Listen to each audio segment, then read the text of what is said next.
Hey Goofs, welcome back to Movie Snobs. I'm your host, Logan Metcalf. And I'm Silina Michelli. And today we'll be reviewing Space Jam: A New Legacy. Welcome, King James. I'm a cartoon? Ah! I'm shorter than Kevin Hart. No. What's up, Doc? Bugs, bring it in, man. Space Jam: A New Legacy takes place 20-some years after its predecessor, this time focusing on NBA star LeBron James. Together with his son and Bugs Bunny and the rest of the Looney Tune gang, they have to rescue everyone from a computer world. So Logan, tell me about your thoughts on Space Jam. Space Jam: A New Legacy is a very, very weird movie. I think it's simultaneously better than, but also worse than the first one. But altogether, I did not like it. No, I was afraid you were going to say that. I would say that I enjoyed it overall. There were some pretty solid jokes here and there, and it was really nice to see the Looney Tunes back on the big screen again, especially with an Akron favorite, LeBron James, hitting the big screen. This is not his first time, mind you. I want to say that he fell just a little bit short on the acting for me. I think he's a great character in the film, and he really did the best with what he had, and I think he really made it work. See, I actually disagree about LeBron's acting. I think he's actually one of the more positive aspects of this movie. I think he was very, natural. I haven't seen any of his other movies that he's been in, but I've heard good things about him. He was pretty good. But in this movie, I thought, obviously he's playing himself, or a fictionalized version of himself. I compare it to the first Space Jam with Michael Jordan. He was very wooden, in my opinion, very wooden, and was kind of like awkward on screen. But I think with the benefit of LeBron being on camera already, being in movies, that he's a lot better as an actor in this movie compared to Michael Jordan in the previous one. He definitely has charisma, and he can definitely tell a joke and make it funny. Right. I kind of like how they veered off from the original plot line of the first movie. This one made it more personal, because you kind of have to be personal when you're dealing with real life people. So like in the first Space Jam, for example, they talk about how he went to baseball career. That's very specific to Michael Jordan. You can't obviously have something like that about LeBron James. So they need to make it personal to him. So I think the family aspect with his son really worked well, and it had a through line, and it always went back to that. It was always about the relationship between him and his son. So it was kind of like putting the Looney Tunes on a back burner, whereas in the original movie, they were the star. I don't know how I feel about that, if that's a positive thing or not, because I love the Looney Tunes and you love to see them be goofy, but they kind of did take a back seat in this film. When it does come to the plot of the movie, I know you're mentioning about how it was more personal with Michael Jordan. Mm-hmm. But with this movie, it is kind of weird to have using LeBron James, with a fictionalized version of himself, and then a fictionalized version of his son. Right. And having this weird sort of like thing between them. And I don't know if that's, true about the real life LeBron and his son.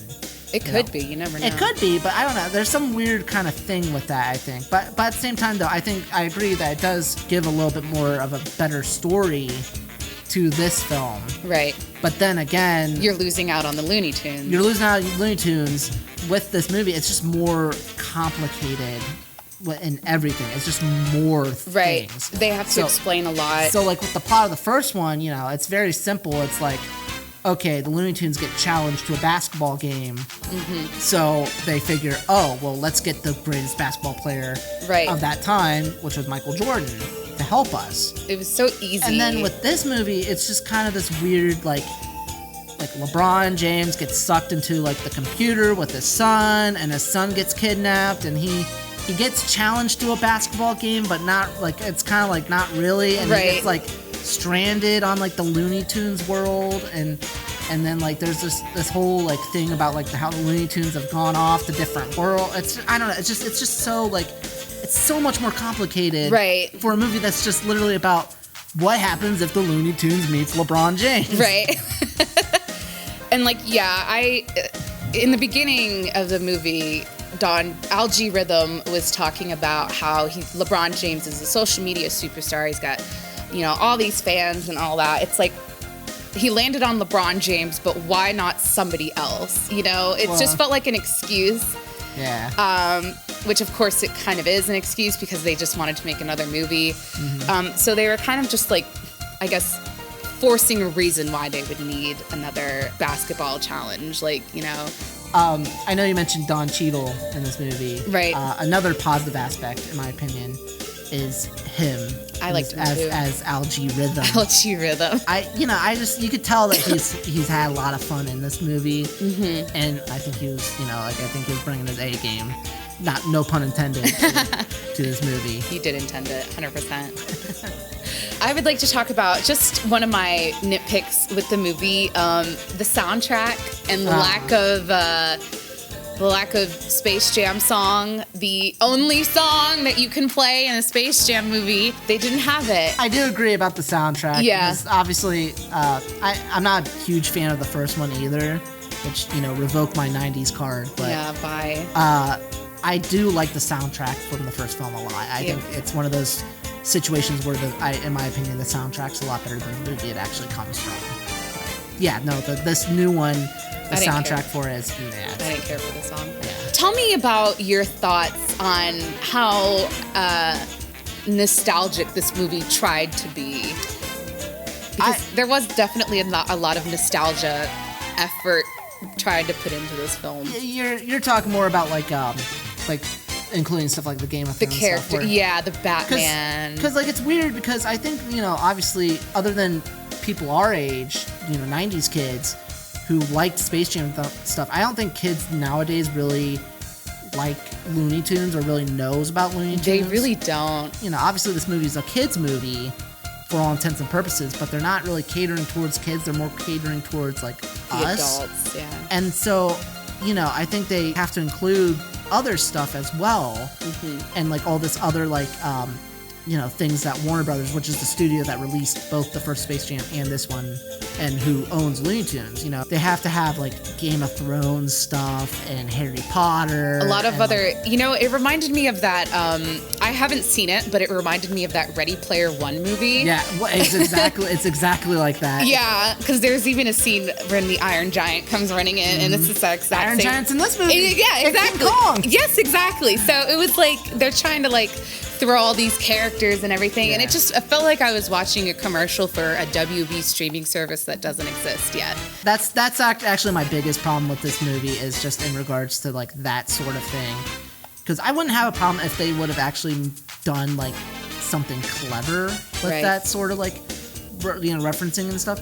But it's literally just oh hey, Game of Thrones. Here's Game of Thrones, except it has Foghorn Leghorn as Daenerys. Saying winter is coming, y'all. It's just, I don't know, just stuff like that. It's just really weird and gross in my opinion. And it's just kind of it really kind of was a major detriment to the movie. I think it definitely could have done better without all of that. I guess you can call it product placement. The whole scene where they're going around gathering all the Looney Tunes, I didn't really care for. It didn't really matter to me. It's just let's get them together and, Yeah. I wanted more of the classic Looney Tune jokes, Right. Of course they always got to paint the picture on the wall and stuff like that. One thing that I liked about the movie was that they actually turned LeBron into an actual cartoon character. I thought that was good. I think they could have done more with that. I think they could have used that, because I think the cartoon version of him is more funny because you get to got more liberties. And with LeBron being in that world, you give him more freedom to do funnier things. I think they should have kept it all cartoon and not CGI. I did not like when they turned him CGI at all. It looked weird. I didn't like it, but I still enjoyed it. I think I'm never gonna say that I didn't enjoy it just because it's a Space Jam movie and it's got America's sweetheart LeBron James in it. So you really can't say. I mean, we can say anything we want, but you know what I mean. Right. Welcome to the Space Jam. So that was our review of Space Jam, which you can still catch in theaters or on HBO Max. Let us know your thoughts by tweeting us at #MovieSnobs at ZTV Goofing Off. We'll see you at the theater.